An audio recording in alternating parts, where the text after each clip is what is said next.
तुमने मस्जिद बनाई थी मंदिर को तोड़कर, तुमने मस्जिद बनाई थी मंदिर को तोड़कर, क्या मस्जिद बन नहीं सकती थी मंदिर को छोड़कर? राहुल का कोई इलाज नहीं कर सकता, राहुल का नहीं कर पाएगा। कोई भी नहीं कर सकता ला इलाज। ऐसा क्या बीमारी है जो इलाज नहीं हो सकता? उसको दिमागी बीमारी है, ला इलाज बीमारी है, उसको बाल सुधार गृह में भेज देना चाहिए। विपक्ष तो ये कह रहा है कि विपक्ष क्या बोलेगा? विपक्ष को कुत्ते की मौत मारेंगे मोदी जी, और इस बात की गारंटी लिखवा लो। इन्हें ये नहीं है कि हम हार रहे हैं, इन्हें ये है कि मोदी हमारा क्या हाल करेगा। इन्हें हारने का डर नहीं है, इन्हें ये डर है मोदी जी क्या हाल करेंगे। अभी तो सुनो जी, अभी तो भैया एक कपड़े वाले को मत बिठाओ, अभी तो जो चेंज कर रहा है उसको बैठे रहने दो। अभी जब एक कपड़े वाला बैठ गया, मैं कह रहा हूँ तुम्हारा जीना हराम हो जाएगा, दुष्कर्मियों का जीना हराम हो जाएगा। बिल्कुल। कह रहे कि ऐसे साधु सन्यासी बहुत आए और चले गए, कुछ नहीं उखाड़ पाए। अरे मुझे बताओ कौन सा साधु सन्यासी चला गया? भैया सबसे बड़े साधु तो हमारे गुरु नानक देव जी थे, गुरु गोविंद सिंह थे। तुम्हारे को पछड़ पछड़ के उजाड़ के फेंक दिया, फाड़ दिया, अपने बच्चों को चारों को शहीद करवा दिया, तुम्हारे लिए धर्म नहीं परिवर्तन करने दिया। भैया वो सुनो, हमारे जो गुरु गोविंद सिंह जी हैं, उन्हीं के देश उन्हीं के राज खालसा चलेगा। मैं आपको देखो भैया, वो हमारे लिए परम गुरु हैं, परम गुरु हैं। वो परम गुरु मतलब उन्होंने हमारी रक्षा करी है। एक बाप जैसा वाहेगुरु जी का खालसा, वाहेगुरु जी की फतेह। जो बोले सो निहाल, सत श्री अकाल। 21 तारीख से लेके 27 तारीख 28 तारीख तक भैया कोई अपने घरों में त्योहार नहीं मनाएगा, क्योंकि शहीदी गुरपुरब चलेंगे। हमारे लिए भैया जो आप माइक लेके खड़े हो ना, जो जी कर रहे हो ना, उसमें आप भी हो। 4 साहिबजादों ने आपकी रक्षा करी है, वो 9 साल के 12 साल के बच्चों ने आपकी रक्षा करी है, समझ रहे हो? तो भैया मैं तो कहता हूँ हमारे परम गुरु हैं, भगवान है।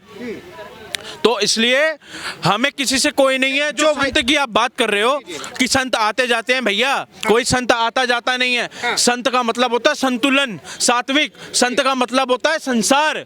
भैया संत मतलब है संसार, समझ रहे हो? वो संसार चलाते हैं संत। नहीं, जो विपक्ष के नेता कह रहे योगी जैसे नेता बहुत आए और चले गए, हमारा कुछ नहीं उखाड़ पाए, अभी भी हम वहीं पे हैं। भैया चलो एक बार फिर से अभी इनको प्रधानमंत्री बना देते हैं हम, फिर देखते हैं अब उखाड़ेंगे नहीं उखाड़ेंगे। प्रधानमंत्री बना देते बिल्कुल बनेंगे, बनाएंगे नहीं बनेंगे। बनेंगे। क्यों विश्वास है इतना योगी जी पे? अरे भैया हम लगवाएंगे, हम बनवाएंगे। विश्वास हमें हमारे ऊपर है, हमें विश्वास किसी के ऊपर क्या जनता चाहती है? नहीं, और भी तो नेता है योगी जी। अरे और नेता कहाँ के नेता हैं?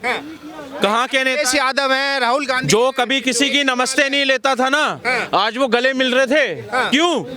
क्योंकि चोर की दाढ़ी में तिनका, चोर की दाढ़ी में तिनका। जो नमस्ते नहीं करते थे, जो कहता था दिल्ली का चोर अरविंद केजरीवाल जी कहते थे सोनिया गांधी घर में ईडी भेजो, चोर है, सबसे बड़ी चोर है। आज उसकी बीवी को उसके सोनिया गांधी के गले मिलना पड़ा। क्यों? क्योंकि चोर चोर मुसैले भाई। ये जो दिल्ली के इलेक्शन है ना भैया, CIG की 7 सालों से रिपोर्ट नहीं आई।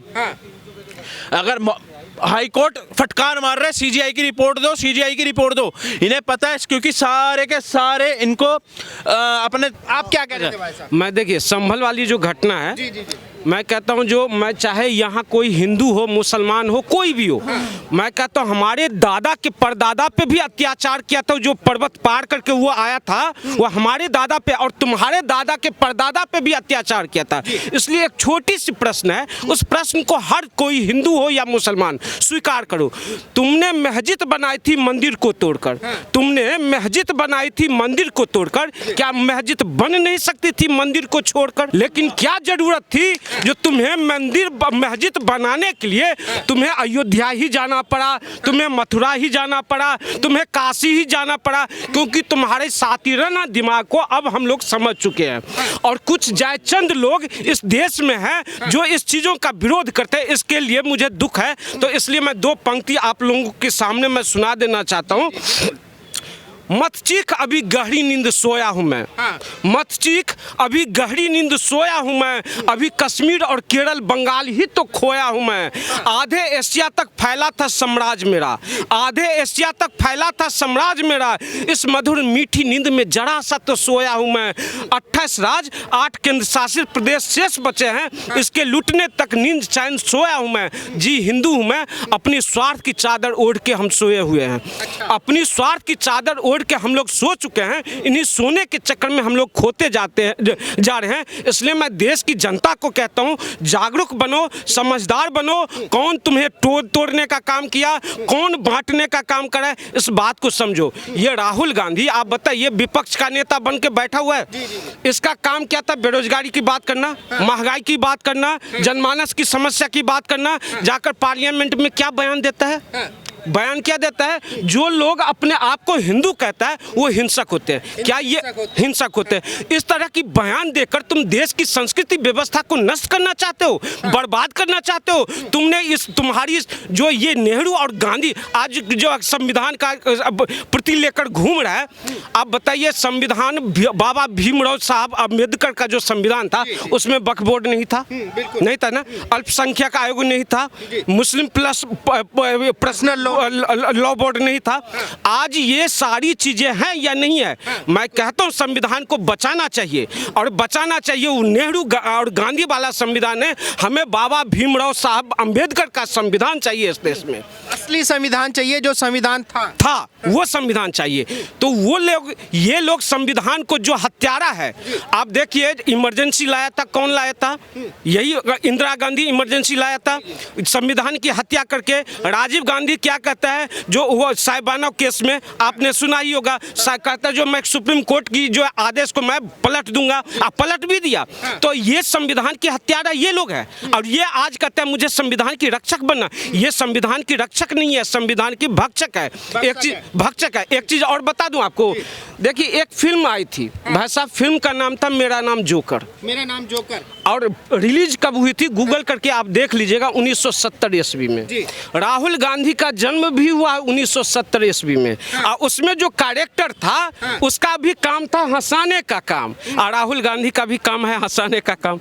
देखिए, दोनों आया 1970 ईस्वी। लेकिन कांग्रेस तो ये मानती है कि राहुल गांधी जी अकेले ऐसे नेता हैं जो मोदी और योगी का इलाज कर सकते हैं, ऐसा कांग्रेस मानती है। एक चीज बताइए, राहुल गांधी ड्रग केस में अमेरिका में फंसा हुआ था, वो तो पता था ना, ड्रग केस में। वो तो कर सकते हैं, लेकिन इसका राहुल का कोई इलाज नहीं कर सकता। राहुल का नहीं कर पाएगा। कोई भी नहीं कर सकता ला इलाज। ऐसा क्या बीमारी है जो इलाज नहीं हो सकता? उसको दिमागी बीमारी है, ला इलाज बीमारी है।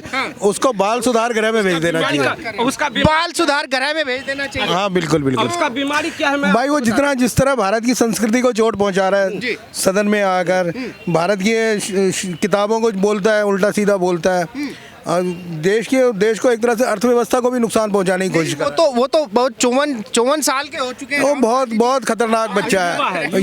ये बच्चा बहुत खतरनाक है। खतरनाक है। अब सुनिए, 54 साल का आदमी अपने आप को कहता है मैं युवा हूँ। जानते हैं, अभी न्याय यात्रा लेकर निकला हुआ था, अभी भी दिल्ली न्याय यात्रा लेकर। इसके साथ सबसे बड़ा अन्याय किसने किया मालूम है आपको? सोनिया गांधी। कैसे?